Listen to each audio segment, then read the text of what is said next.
जय श्री राम। जब श्री रामचंद्र जी ने वचन बोले तब श्री भरत जी बड़े ही खुश हो गए और क्या कहने लगे। भरत भयउ परम संतोषु। भरत जी को परम संतोष हुआ। स्वामी के सम्मुख अनुकूल होते ही उनके दुख और दोषों ने मुंह मोड़ लिया। वे उन्हें छोड़कर भाग गए और उनका मुख प्रसन्न हो गया और मन का विषाद मिट गया। मानो गूंगे पर सरस्वती जी की कृपा हो गई हो। उन्होंने फिर प्रेम पूर्वक प्रणाम किया और कर कमलों को जोड़कर वे बोले, हे नाथ, मुझे आपके साथ जाने का सुख प्राप्त हो गया और मैंने जगत में जन्म लेने का लाभ भी पा लिया।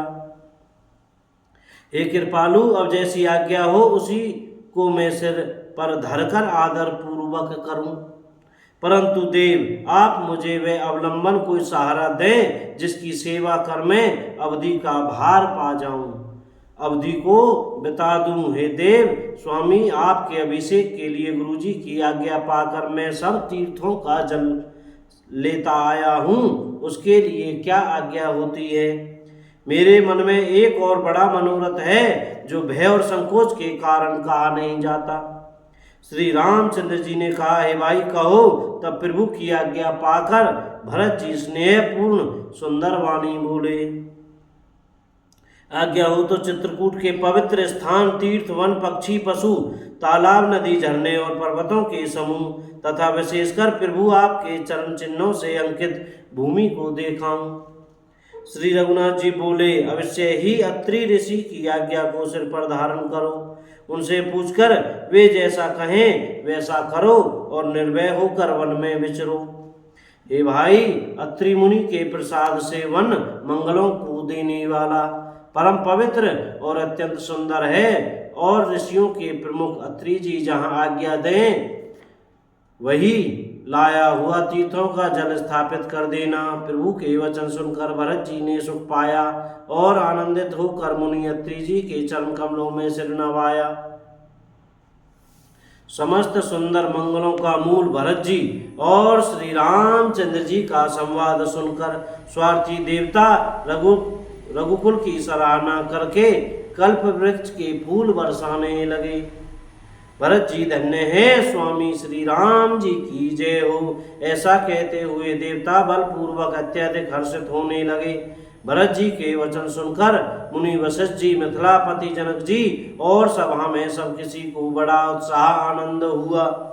भरत राम गुण ग्राम सनेहु, पुलक प्रे प्रशंसत राव विदेहु। और भरत जी और श्री रामचंद्र जी के गुण समूह तथा प्रेम की विदेह राज जनक जी पुलकित होकर प्रशंसा कर रहे हैं। सेवक और स्वामी दोनों का सुंदर स्वभाव है। इनके नियम और प्रेम पवित्र को भी अत्यंत पवित्र करने वाले हैं।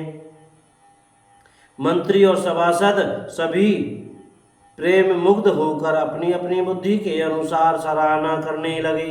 श्री रामचंद्र जी और भरत जी का संवाद सुन सुनकर दोनों समाजों के हृदयों में हर्ष और विषाद, भरत जी के सेवा धर्म को देखकर हर्ष और राम वियोग की संभावना से विषाद दोनों हुए।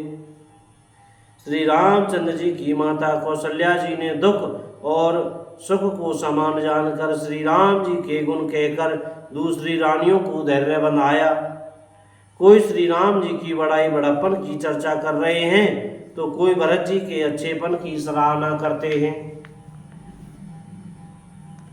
सियावर रामचंद्र की जय हो। अपने अपने गुरु महाराज की जय, साहब संतन की जय। सियावर रामचंद्र की जय हो। अयोध्या धाम की जय हो। वृंदावन धाम की जय हो। बजरंगबली की जय हो। चमेली वन धाम की जय हो। भैया, हमसे बोलने में, पढ़ने में, कहने में, सुनने में कोई गलती हो गई हो तो कृपया क्षमा करते रहिएगा और मुख में सीताराम सीताराम सीताराम जय सीताराम बोलते रहिएगा भैया। बोल त्यागी बाबा की जय हो। जय राम जी की सीताराम।